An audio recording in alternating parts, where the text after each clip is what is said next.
ఒకరోజు మధ్యాహ్నం గ్రామ మైదానంలో పిల్లలు ఆనందంగా ఆడుకుంటున్నారు. నవ్వులు, పరుగులు, ఆటల సందడి. అప్పుడే ఒక్కసారిగా ఒక భయంకరమైన కేక వినిపించింది. పాము, పాము! క్షణాల్లో అందరూ భయంతో చెదరిపోయారు. చెర్రీ, పండు అక్కడికి పరుగెత్తి వెళ్లారు. చెట్టు కింద గడ్డి మధ్య ఒక చిన్న పాము చిక్కుకొని ఉంది. పప్పి గట్టిగా మొరిగింది, కాని దగ్గరికి వెళ్లలేదు. దాని కళ్లలో అప్రమత్తత కనిపించింది.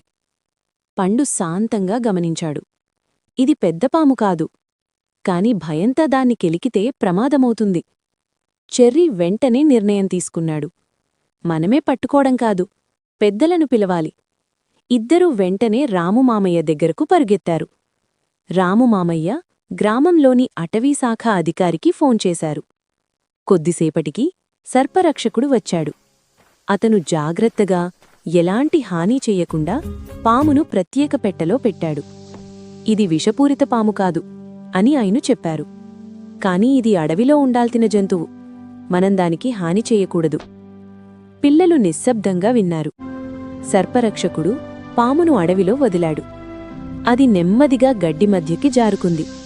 రాముమామయ్య పిల్లలవైపు చూసి అన్నారు, ధైర్యం అంటే ప్రమాదంలో దూకడం కాదు, సరైన నిర్ణయం తీసుకోవడం. ఆ రోజు వాళ్ళొక గొప్ప పాఠం నేర్చుకున్నారు. ప్రకృతిని కాపాడితే ప్రకృతి మనల్ని కాపాడుతుంది. సాయంత్రం సూర్యాస్తమయం వెలుగులో పప్పి నిశ్శబ్దంగా తోక ఊపింది. చెర్రీ, పండు ఒకరినొకరు చూసుకొని నవ్వుకున్నారు. మరో సాహసం వారిని ఎదురుచూస్తోంది. పావ్ పావ్.